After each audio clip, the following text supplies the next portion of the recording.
Terima kasih pemirsa, Anda kembali menyaksikan Kominfo Newsroom. Pemirsa, hari ini Presiden Joko Widodo meresmikan fasilitas Persemaian Mentawir di Penajam Pasir Utara, Kalimantan Timur. Persemaian ini sebagai pusat program penghijauan Ibu Kota Nusantara dan sekitarnya yang memiliki kapasitas mencapai 15 juta bibit per tahun. Presiden Joko Widodo meresmikan Persemaian Mentawir di Penajam Pasir Utara, Kalimantan Timur. Presiden menekankan pentingnya pembangunan ini sebagai pusat penghijauan di kawasan Ibu Kota Nusantara dan sekitarnya. Persemaian Mentawir mampu menghasilkan 15 juta bibit per tahun. Bibit tersebut diperuntukkan sebagai program penghijauan kembali dan mereklamasi bekas-bekas tambang, menumbuhkan kembali tanaman-tanaman endemik yang sudah langka, serta untuk menjadi makanan satwa-satwa, sehingga akan muncul kembali ekosistem hewan yang sudah mulai berkurang. Presiden menjelaskan dari berbagai jenis bibit tanaman yang ada, di Persemaian Mentawir juga ditumbuhkan bibit-bibit pohon sungkai dan pohon-pohon endemik yang ada di Kalimantan, seperti tanaman meranti, tengkawang, ulin, dan bangkir. Di Persemaian Mentawir juga dikembangkan berbagai bibit tanaman jambu yang nantinya akan ditanam di beberapa titik sebagai makanan satwa. Sehingga saya senang setelah hampir 1,5 tahun, Persemaian Mentawir selesai pada hari ini dan dengan kapasitas 15 juta bibit ini akan bisa kita pakai untuk merehabilitasi hutan kembali, kemudian juga untuk menanam, reklamasi bekas-bekas tambang, baik dengan tanaman-tanaman yang cepat tumbuh, fast growing species, dan tanaman-tanaman yang lain. Persemaian Mentawir dibangun atas kerjasama dan kolaborasi berbagai pihak, yaitu Kementerian LHK, Kementerian PUPR, PLN, Telkom, perusahaan ITM, dan PT Inhutani. Persemaian ini memiliki luas 120 hektar, di mana saat ini 30 hektar diantaranya sudah terbuka, yang terdiri dari 2 fasilitas utama, yakni sarana prasarana persemaian dan sarana embung untuk mendukung kebutuhan air dalam operasional produksi. Dengan menggunakan teknologi pengairan yang mutakhir, persemaian ini mengoptimalkan pemanfaatan air secara tepat dan efisien, serta memberikan kontrol yang lebih baik terhadap kebutuhan air pada tanaman dan pertumbuhan tanaman secara maksimal. Pemirsa, selain meresmikan Persemaian Mentawir, hari ini Presiden juga meresmikan Bendungan Sepaku Semoy di Kabupaten Penajam Pasir Utara, Kalimantan Timur. Bendungan ini memiliki daya tampung sebesar 16 juta meter kubik yang bisa dijadikan sumber air minum bagi warga di IKN.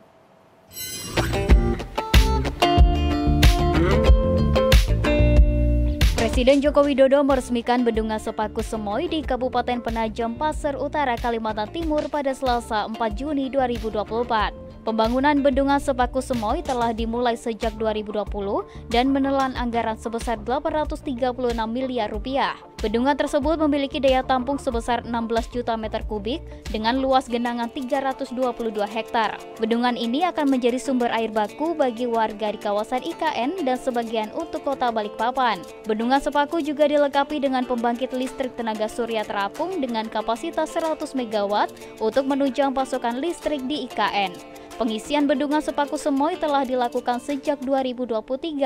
Bendungan ini memiliki kapasitas 2.000 liter per detik untuk kebutuhan air bersih Kota Nusantara dan 500 liter per detik untuk kebutuhan air bersih Kota Balikpapan. Ini dan dengan mengucap Bismillahirrahmanirrahim, pada siang hari ini saya resmikan Bendungan Sepaku Semoy di Kabupaten Penajam Pasir Utara, Provinsi Kalimantan Timur. Kita beralih ke informasi lainnya pemirsa. Kementerian Kominfo memperkuat layanan sistem pemerintahan berbasis elektronik dengan melakukan integrasi aplikasi lintas kementerian dan lembaga. Wakil Menteri Komunikasi dan Informatika Nezar Patria mengatakan masyarakat dapat mengakses layanan SPBE menggunakan identitas digital yang telah disediakan oleh penyelenggara sertifikasi elektronik.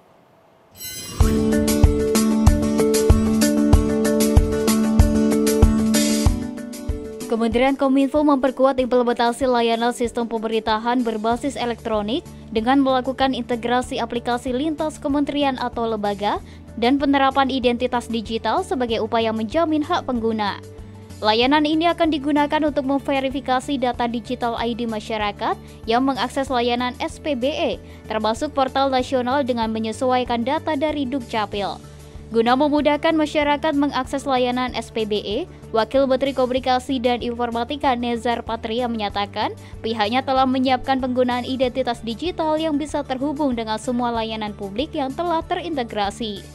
Ia juga menegaskan penggunaan identitas digital akan memberikan kemudahan akses terhadap layanan publik dan finansial dengan lebih cepat dan efisien. Menurutnya, identitas digital memiliki peranan yang krusial dalam mempermudah verifikasi identitas dalam berbagai urusan administrasi.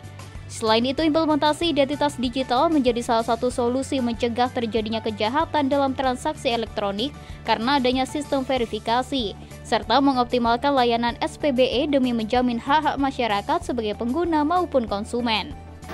Dengan begitu, diharapkan Digital ID dapat mengatasi kejahatan dalam transaksi elektronik karena adanya sistem verifikasi yang ada. Lalu untuk memperkuat layanan SPBE yang aman bagi masyarakat, Kementerian Kominfo terus berupaya antara lain untuk satu, melakukan integrasi aplikasi SPBE lintas kementerian dan lembaga, lalu menghadirkan portal nasional yang dapat diakses dengan bebas oleh seluruh masyarakat dengan mencakup layanan-layanan di berbagai sektor. Serta yang ketiga, mengoptimalkan layanan SPBE demi menjamin hak-hak masyarakat sebagai pengguna maupun konsumen sebagaimana diatur dalam pasal 4 Undang-Undang Perlindungan Konsumen.